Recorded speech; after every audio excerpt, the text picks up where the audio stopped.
Hoy presentamos el protocolo de prevención de iatrogenias en las unidades de cuidados intensivos.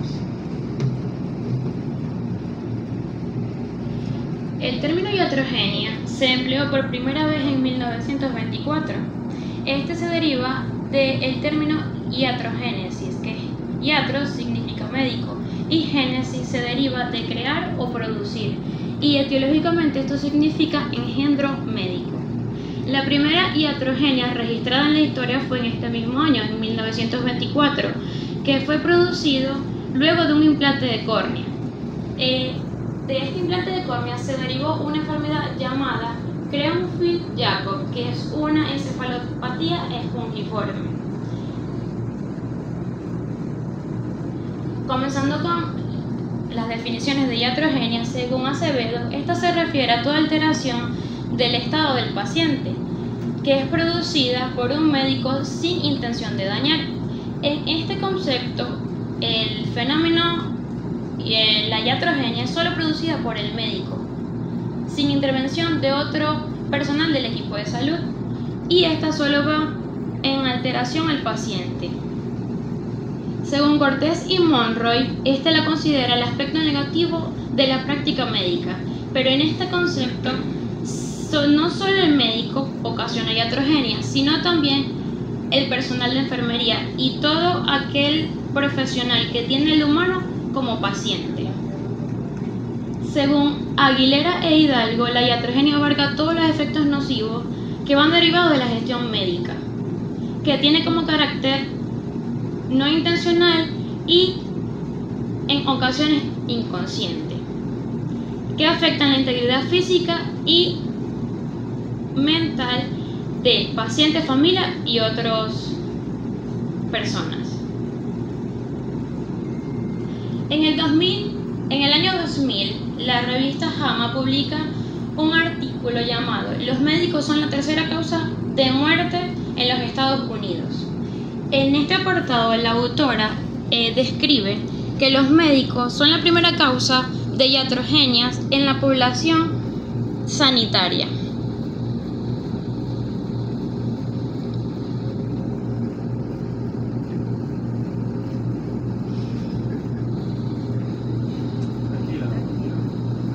En este artículo también se describe que las iatrogenias causadas o los errores médicos son la tercera causa de muerte después de las enfermedades cardiovasculares y el cáncer.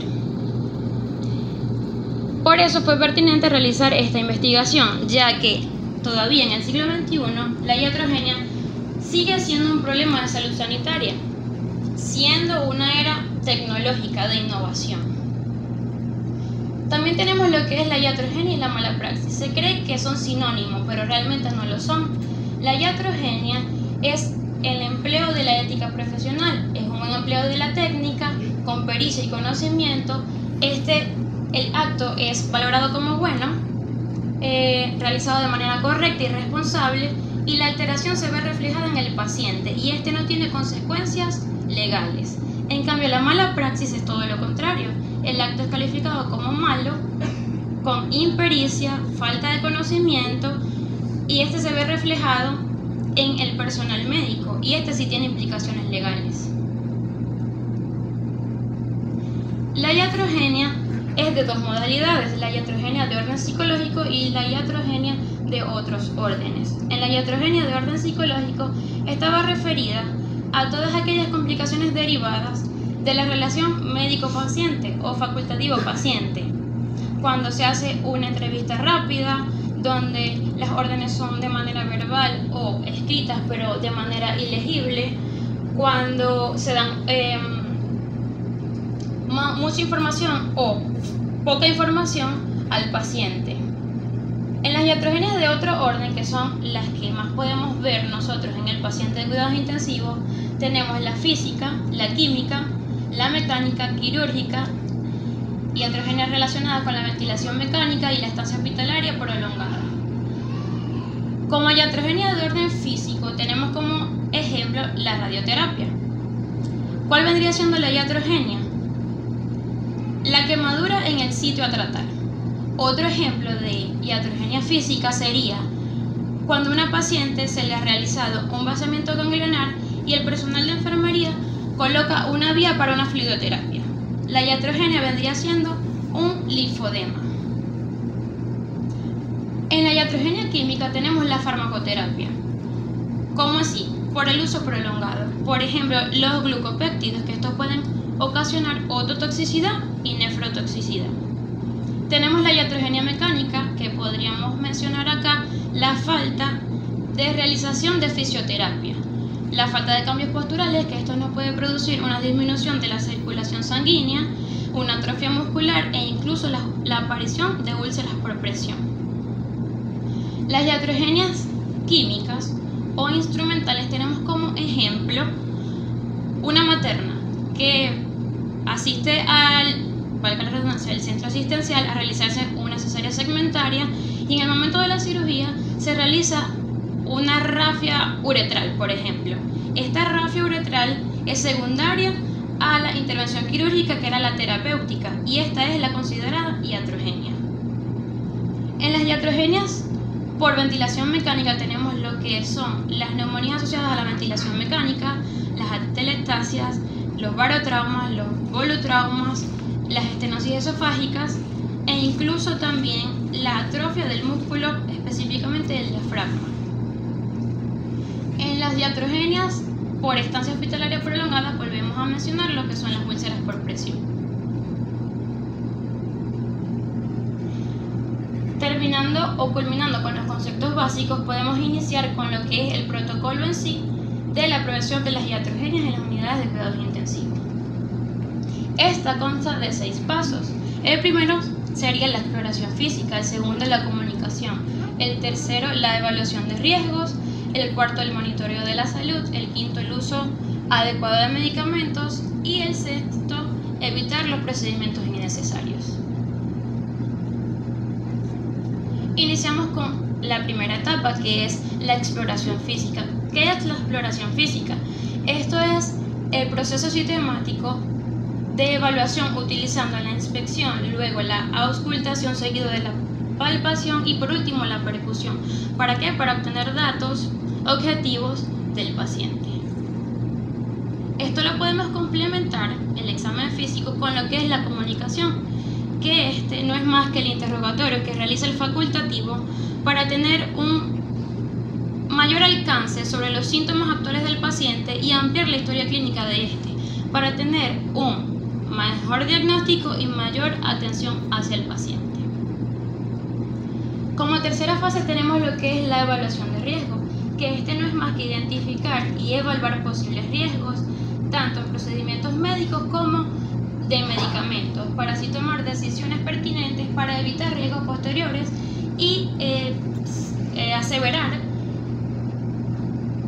el diagnóstico del paciente o la patología del paciente. Como cuarta fase tenemos lo que es el monitoreo de la salud. En este podemos decir que tenemos el examen físico para obtener datos objetivos que podemos visualizar más no medir, y con el monitoreo de signos vitales podemos obtener datos subjetivos que estos sí pueden ser medibles. Como ejemplo tenemos lo que es la hipertermia. Como datos subjetivos tenemos la cuantificación de la temperatura y como datos objetivos tenemos, por ejemplo, el escalofrío, el calor al tacto, el rubor, y estos serían la detección temprana de estos síntomas para evitar complicaciones como la rhabdomiólisis y el daño cerebral. Como quinta fase tenemos el uso adecuado de medicamentos. Por parte de enfermería tenemos lo que son los 5 correctos, que serían el medicamento correcto, paciente correcta, dosis correcta, hora correcta, vía correcta, y en esto le vamos a añadir la fecha de caducidad y la dilución correcta. Por parte del personal médico, por la OMS en el 2006 dice que todo paciente que esté bajo vigilancia médica debe de recibir un tratamiento adecuado a sus requerimientos clínicos, tanto la dosis como el tiempo correcto de administración de este fármaco. Y por último y sexta fase tenemos lo que es evitar procedimientos innecesarios. Debido a la alta modernidad o avances tecnológicos, podemos encontrar diversos procedimientos y medicamentos, pero no todos son pertinentes y no todos carecen de valor o de importancia para todos los pacientes. Por eso se debe de evaluar correctamente cuáles son pertinentes y cuáles no para el manejo del paciente.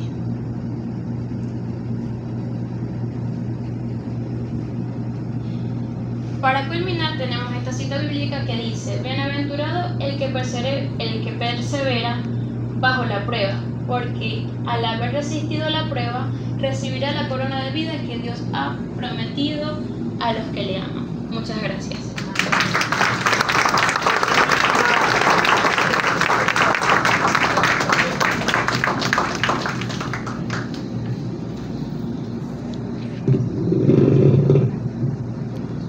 Felicitar a Sabrina también. Yo quiero confesar que estoy muy orgulloso y muy feliz que mis compañeras Sabrina y Yorgelis, que estudiamos, bueno, desde siempre juntos en la carrera, estén el día de hoy aquí compartiendo este bonito logro, y que bueno, pude haber influido un poco yo en este camino hacia cuidados intensivos, ¿no? ¿Hay alguna pregunta para Sabrina? ¿Alguna aportación? Bien. Yo tengo una para Sabrina. Ok.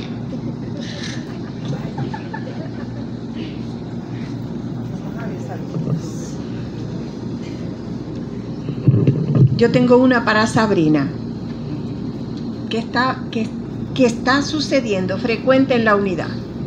A ver, Sabrina, ¿cómo me pudieras explicar tú en cuanto a los protocolos que has nombrado en las diferentes circunstancias, ¿verdad?, que se pueda presentar una iatrogenia?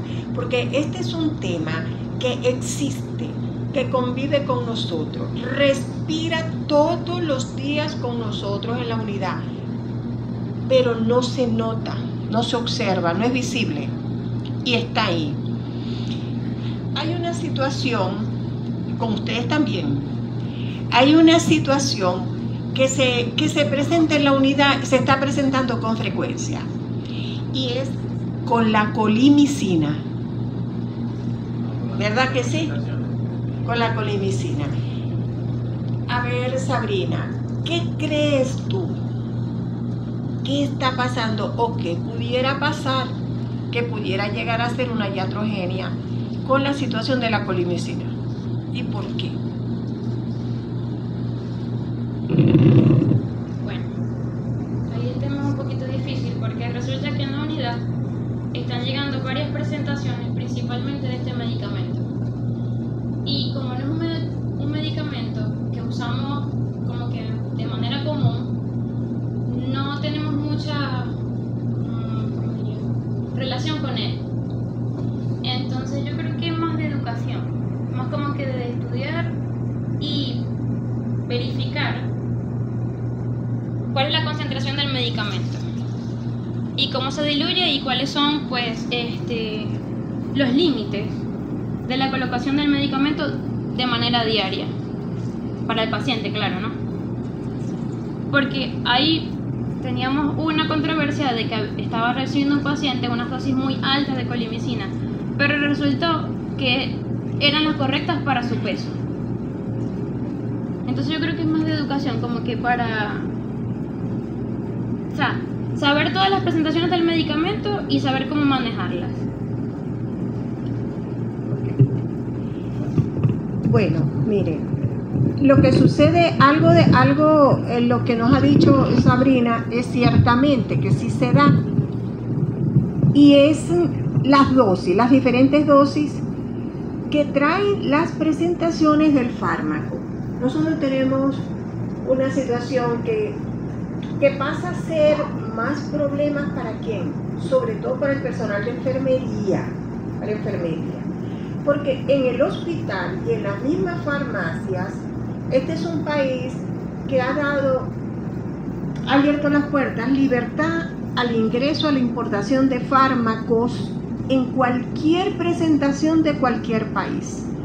Usted va a un médico y le indica un fármaco y el médico le dice: compre lo que le ofrezca la farmacia, pero que no sea de la India. Y nosotros estamos de acuerdo. A veces nos llegan medicamentos, un frasco o es una ampolla, pero la ampolla no dice nada, pareciera que fuera un objeto de vidrio lleno de agua. Un líquido transparente. Casero. ¿Perdón? Como casero. Sí, pareciera que fuera casero, una cosa. Y cuando llega el medicamento uno dice, ¿qué es esto? A veces quien lo aporta es el hospital. ¿Y qué es eso?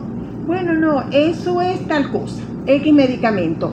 Miren, ese es un riesgo altísimo para cometer iatrogenia.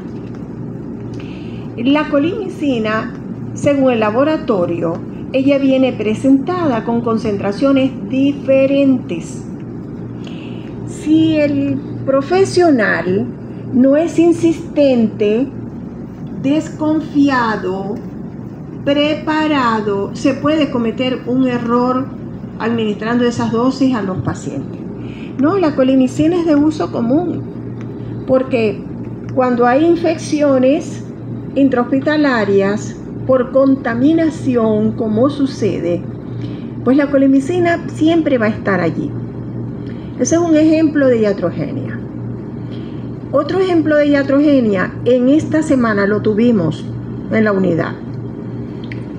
Eso sucedió en Pabellón, pero esa es una iatrogenia quirúrgica en una cirugía donde el cirujano realmente, el paciente sale operado, pero va a salir con una dependencia, con un problema que lo va a hacer sufrir mucho después que se recupere. La consecuencia o la causa no es el cirujano, fue con lo que él se encontró en el momento. Era una tumoración en tiroides. Ellos ya tienen los estudios previos. Lo que me llama a mí la atención es que si le hicieron una resonancia o le hicieron una tomografía a la tiroides, ¿cómo no se dieron cuenta que la tiroides la tumoración estaba afectando tráquea?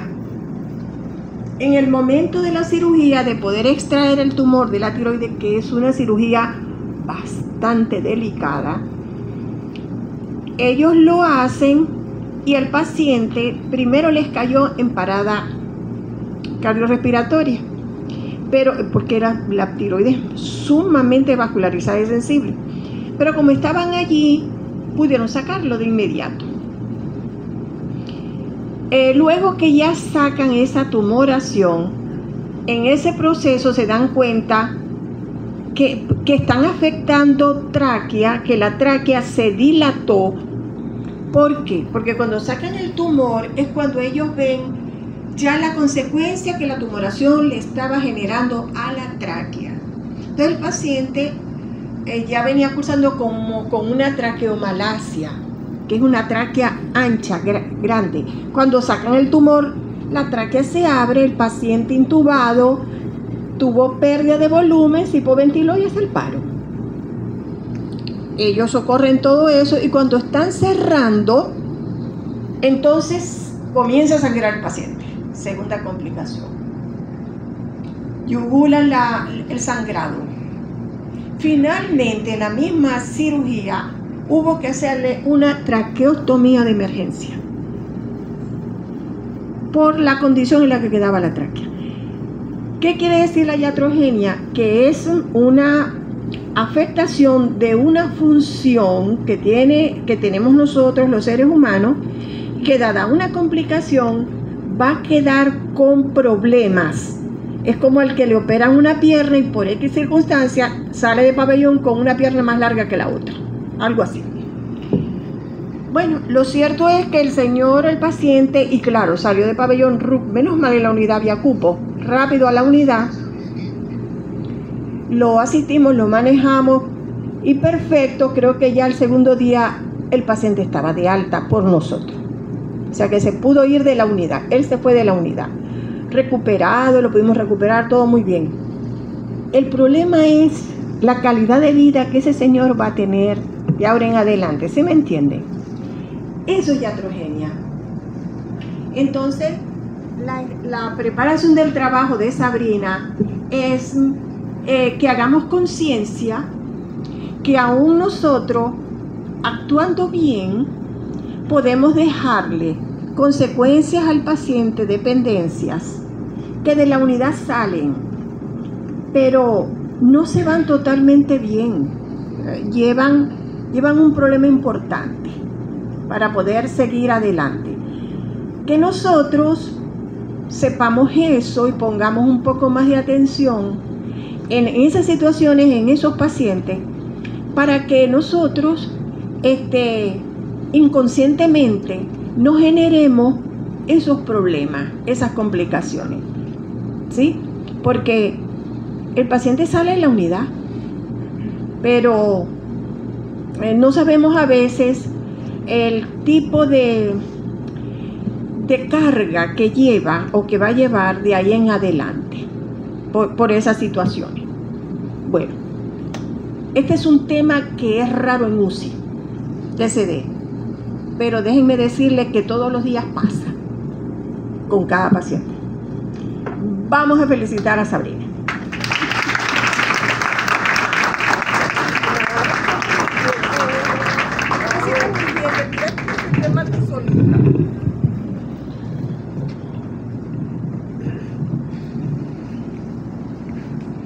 Como último protocolo, tenemos protocolo de enfermería en la rehabilitación y fisioterapia del paciente crítico en la unidad de cuidados intensivos, por la licenciada Anibeli González y la DCU Geraldine Pacheco.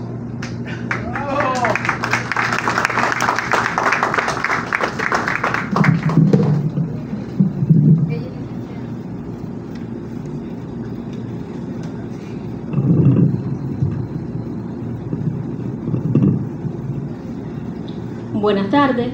Los pacientes ingresados en la unidad de cuidados intensivos, en la mayoría de los casos, ellos presentan una serie de complicaciones derivadas a la inmovilidad.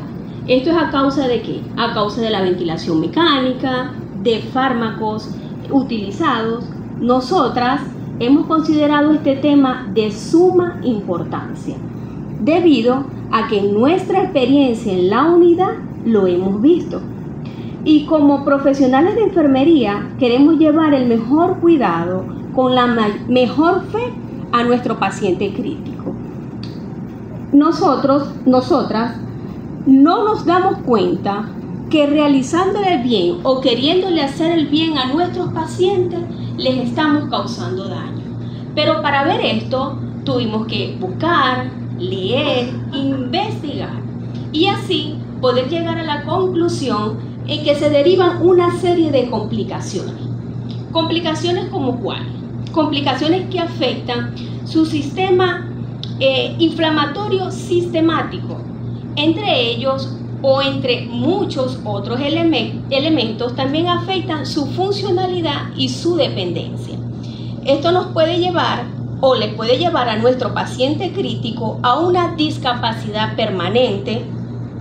Los pacientes ingresados en nuestra unidad, ellos tienen un proceso de desacondicionamiento físico, además de presentar alto riesgo de úlceras por presión, neumonías asociadas a la ventilación mecánica, entre muchos otros elementos. También tienen riesgo de pérdida y fuerza muscular, riesgo a desarrollar alteraciones musculoesqueléticas, y esto todo es debido al mal posicionamiento que ellos se encuentran. Esto lo pudimos ver fue con nuestra investigación, debido a que nos llenamos tanto del deber a cumplir a nuestros pacientes y nunca pensamos que le ocasionamos un daño. Gracias a esto, nuestro propósito de investigación primero es proporcionar un tratamiento individualizado a cada uno de nuestros pacientes. Segundo, desarrollar unas medidas de prevención de forma temprana para así evitar su funcionalidad, sobre todo en el sistema muscular. Así vamos a evitar posibles complicaciones en los pacientes ingresados en nuestra unidad. Pero para saber esto tuvimos que tomar 2 bases. Entre esas bases tomamos la revisión de la Guía de Asociación Americana Física de la Terapia Física, el ACTA, y también tomamos la Clasificación Internacional de la Función de Discapacidad de la Salud, el CID. A estas 2 bases nosotros le incorporamos la historia clínica del paciente, también su evolución por sistema, exámenes y pruebas específicas. Para esto podemos determinar de cada paciente la falta de funcionalidad y así nosotros poder prevenir su discapacidad temprana. Nuestro objetivo con esta investigación es proporcionar cuidados y técnicas preestablecidas para la rehabilitación temprana en nuestro paciente, de forma de que esté seguro en su estadía en la UCI y así poder mantener su funcionalidad en el sistema para prevenir su discapacidad por causas no atribuibles a su motivo de ingreso.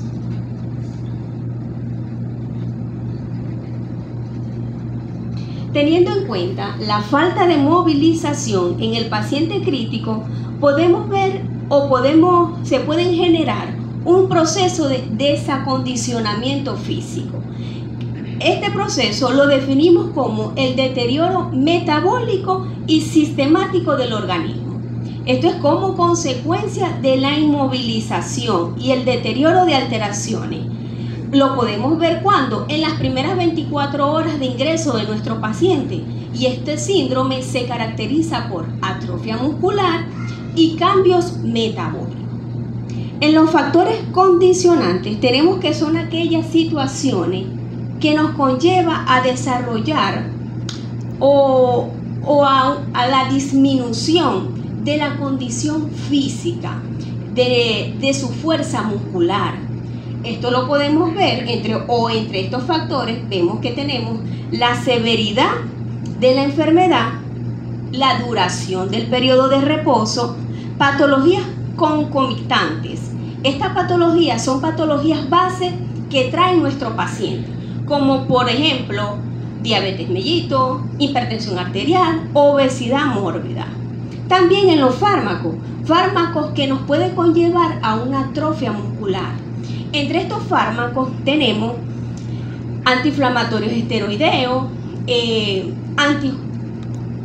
aminoglucósidos y relajantes musculares.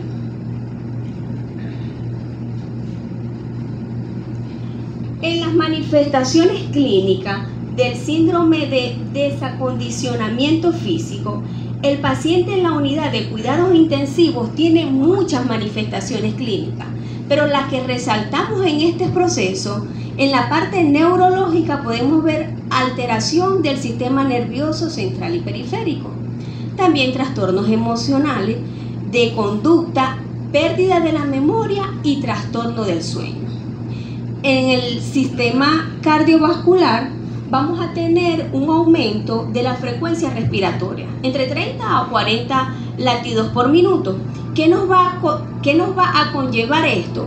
A tener o a comprometer el llenado diastólico, la perfusión cardíaca, y debemos de tener en cuenta los diferentes cambios de exposición que le realizamos a nuestro paciente, ya que esto nos puede generar modificación al nivel del volumen sanguíneo y al realizarle a nuestros pacientes cambios bruscos nos puede ocasionar alteración en el gasto cardíaco.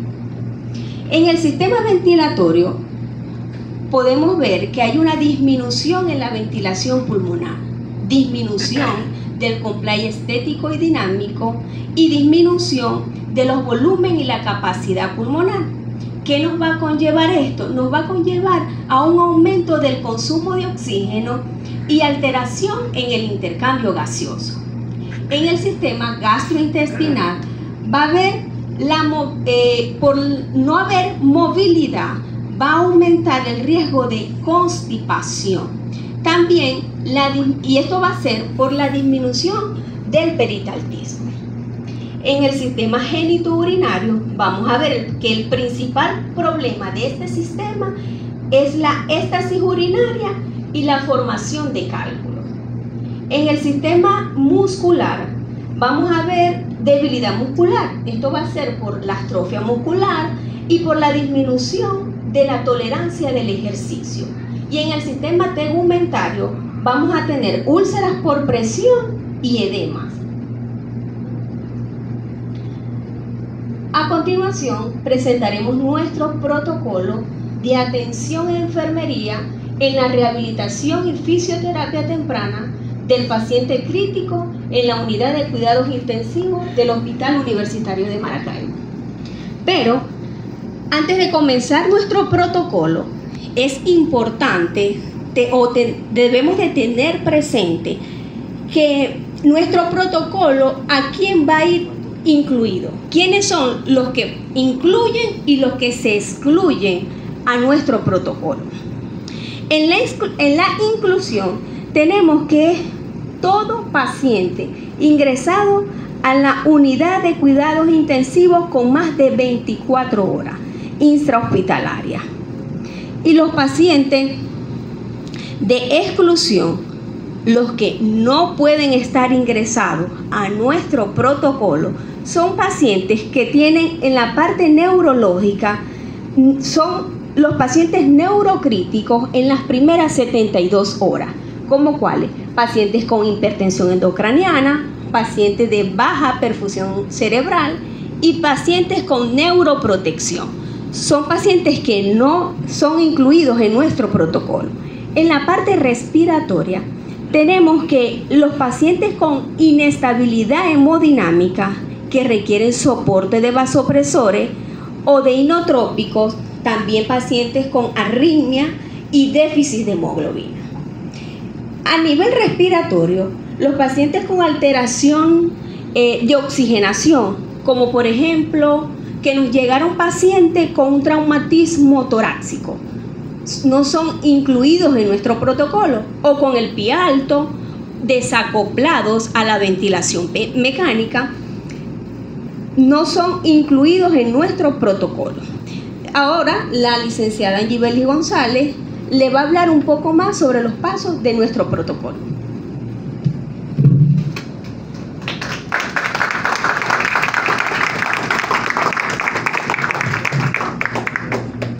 Buenas tardes. Nuestro protocolo de la rehabilitación y fisioterapia del paciente crítico dentro de la unidad de cuidados intensivos en el Servicio Autónomo Hospital Universitario. Nuestro primer paso corresponde a una valoración inicial de enfermería, la cual consiste en una evaluación de forma sistemática o cefalocaudal del paciente crítico. Por lo tanto, la valoración neurológica debemos tener en cuenta el estado de conciencia del paciente.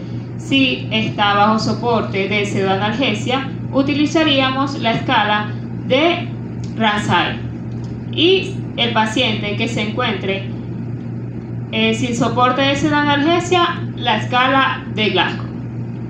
En nuestra valoración cardiovascular debemos monitorizar los signos y constantes vitales como frecuencia cardíaca, presión arterial, el llenado capilar y temperatura. En la evaluación respiratoria debemos tener en cuenta que el paciente contenga una buena sincronía ventilatoria, el nivel de oxigenación del paciente. También es importante la ocultación de los diferentes campos pulmonares para determinar que hayan agregado en el paciente. También, continuando, debemos valorar lo que es el sistema gastrointestinal, si el paciente se encuentra recibiendo dieta, el tipo de dieta, si el paciente ha evacuado, para si de no iniciar de forma temprana la nutrición enteral, sería indispensable iniciar la nutrición parenteral para así garantizar lo que es el metabolismo en el paciente crítico. Dentro del sistema genitourinario debemos evaluar lo que es el gasto urinario y la diuresis horaria. En el sistema metabólico, la glucometría horaria y evaluar glicemia sérica y control.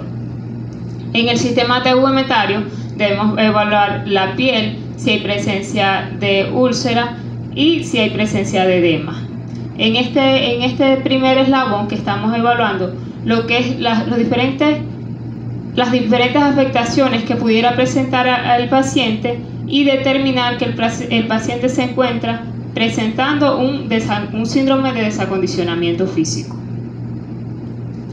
En nuestro segundo paso vamos a determinar aquellos factores que pueden contribuir al desarrollo del desacondicionamiento físico, como la utilización de algunos fármacos como los bloqueantes neuromusculares, el uso de fármacos aminoglucósidos y también la utilización de los corticosteroides, que estos al ser utilizados en un periodo de tiempo largo pueden generar afectaciones musculoesqueléticas.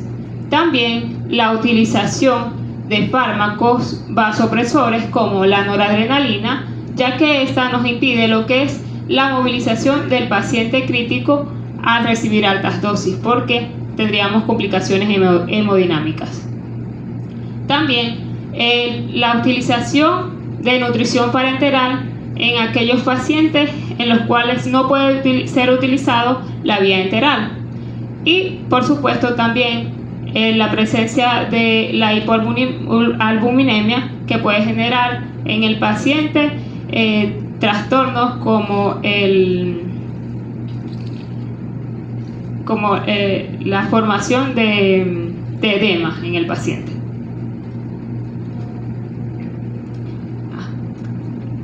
En nuestro tercer paso, que es primordial en nuestro paciente crítico, garantizar la posición funcional en la cama, en las cuales tenemos unos ángulos que son adecuados para cada articulación en el paciente, como son hombros que se deben de mantener en abducción de 45 grados, los codos en flexión de 75 grados, los puños en extensión de 35 grados, caderas neutras y rodillas en extensión. Estas son posiciones que mantienen activo lo que es el paciente, la movilidad del paciente. También tenemos diferentes movilizaciones y diferentes cambios posturales que podemos realizar en el paciente y mantener lo que es la funcionalidad y evitar la discapacidad en el paciente crítico, como lo son el decúbito lateral, en la cual en esta es importante mantener lo que es y observar lo que es los puntos en los cuales se pudieran generar úlceras por presión, como son malleolo, cadera, trocánter, a nivel de las costillas y el acromion. En esta posición es importante evaluar este riesgo. Y también es indispensable utilizar medidas de apoyo como almohadas para garantizar esta posición en el paciente. También tenemos la posición de Fowler o semi-Fowler, que esta posición nos permite una mayor oxigenación en el paciente crítico y mejora lo que es la ventilación. ¿Qué debemos tener en cuenta en este paciente? Y debemos ser muy objetivos de evitar los puntos de presión es a nivel de cadera, codos y a nivel de malleolos. En el decúbito prono ventral es una posición muy utilizada en aquellos pacientes con síndrome de respiratorio agudo, en los cuales esto permite mejorar lo que es la oxigenación en el paciente. Debemos tener en cuenta también lo que es los puntos de presión para evitar las úlceras por presión.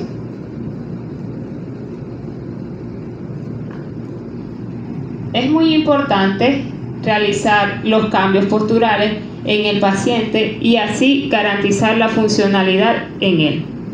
Por lo tanto, es importante que estos cambios se realicen cada 2 horas, respetando las horas nocturnas, en las cuales utilizaríamos lo que es el decúbito lateral derecho e izquierdo, la posición semi-Fowler y la de posición prono en aquellos pacientes que requieran mejorar la ventilación. En nuestro paso número 4 tenemos lo que es las técnicas de movilización utilizadas dentro de la unidad, en las cuales tenemos los ejercicios pasivos, que estos ejercicios se realizan y son los más utilizados dentro de las unidades de cuidado intensivo. Están los ejercicios activos asistidos, que son medianamente utilizados ya que son en pacientes con ya mejoría clínica, y están los ejercicios activos, que esos ya se reservarían en otros pacientes que ya son muy independientes y no lo hablaremos aquí en este momento porque ya son pacientes que por lo general se encuentran en otras áreas. En nuestros ejercicios pasivos son los más utilizados dentro de las unidades de cuidados intensivos, ya que esta consiste en un conjunto de técnicas que se aplican sobre las diferentes estructuras articulares y se utiliza en pacientes que no requieren ni una utilización de fuerza de su parte, solo por la utilización los profesionales de enfermería se encargan de realizar estos diferentes tipos de ejercicios. Estos ejercicios pasivos, ¿cuáles son los objetivos? Estos previenen lo que es las adherencias y mantienen lo que es la funcionalidad. Mantienen la elasticidad y se evitan lo que es la contractura de los tejidos. ¿Cuáles son las contraindicaciones? ¿En qué pacientes no podemos realizar este tipo de ejercicio? En aquellos pacientes que presenten fracturas en consolidación, también en aquellos que presenten derrames articulares y en la rigidez articular postraumática.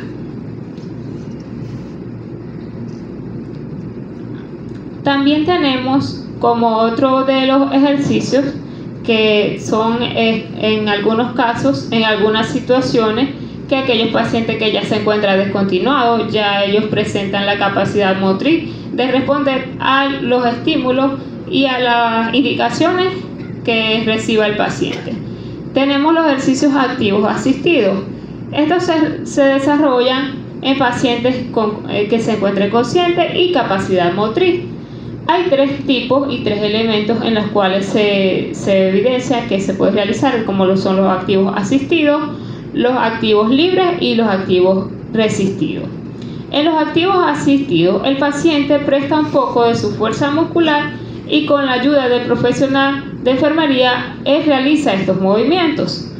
También tenemos los ejercicios activos libres, en los cuales se le indica al paciente realizar, por ejemplo, la flexión de mano o la extensión de la rodilla, pero él utiliza un poco de su fuerza muscular y por su propia cuenta. También son los activos resistidos. Este tipo de ejercicio, el paciente va a utilizar un poco de su fuerza muscular, ya que se le coloca como medida, por ejemplo, empújame la mano y el paciente va a ejercer un poco de fuerza y ahí se estaría realizando este tipo de ejercicio llamado activos resistidos. ¿Cuáles son los objetivos de este tipo de ejercicio?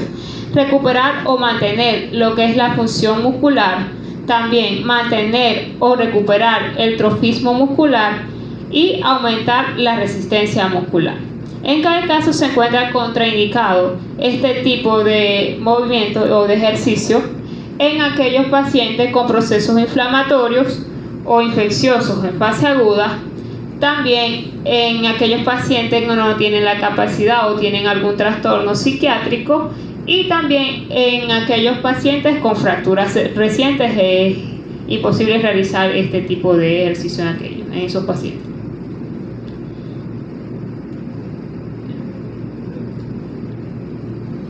A continuación les voy a presentar un video en los cuales con facilidad vamos a evidenciar lo que son los diferentes ejercicios pasivos que se utilizan dentro de la unidad de cuidado intensivo. Una forma práctica de realizar en el paciente crítico, ya lo vamos a visualizar.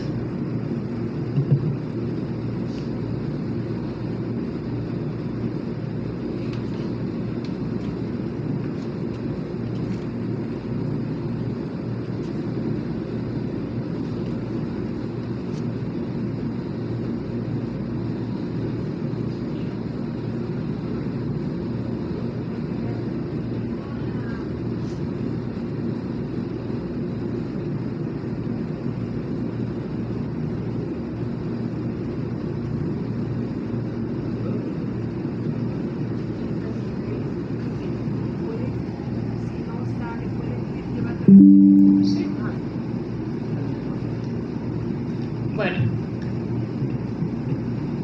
antes de realizar los ejercicios debemos tener en cuenta que estos se deben realizar de forma suave y que no requieran un riesgo en el paciente.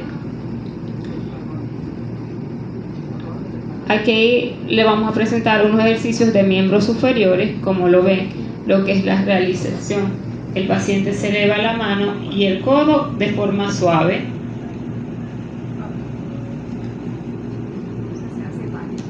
También se reposa el brazo del paciente y sujetando su dedo se dobla el codo y se vuelve a estirar. Con el codo flexionado doblamos y estiramos la muñeca evitando movimientos circulares. También se abre y se cierran los dedos manteniendo el pulgar sostenido. Repitiendo el ejercicio con el dedo pulgar. Ahora tenemos ejercicios de miembros inferiores. Se dobla y estira la cadera y la rodilla en dirección al pecho y luego hacia la cama.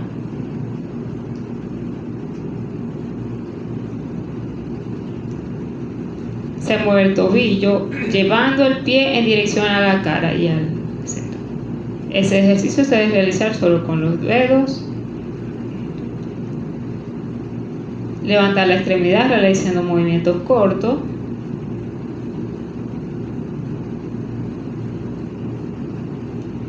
Bueno, aquí es importante realizar este tipo de movimientos. ¿Para qué?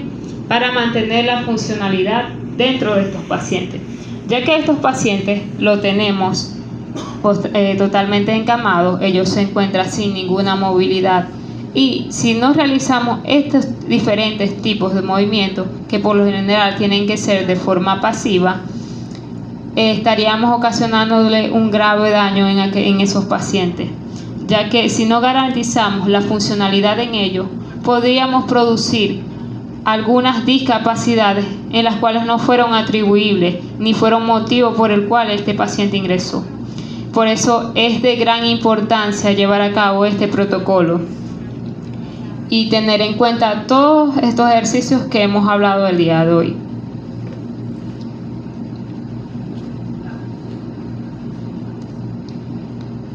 Bueno, ahora una reflexión. Siéntanse capaces de todos. No tengamos miedo a nuevas experiencias.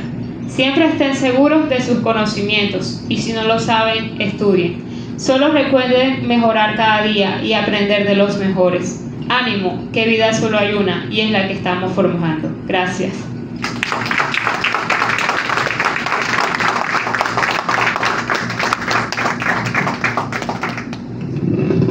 Muchas gracias a Angibeli y a Geraldine. Felicitaciones también nuevamente. Bueno, con esto concluimos nuestros protocolos. ¿Hay alguna pregunta para Angibeli y Geraldine?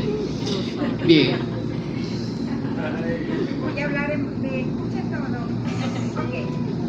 Las felicito porque de verdad que es un extenso, es algo que se escapa del trabajo exclusivo de enfermería. Sí. Tienen que haber terapistas físicos de la unidad.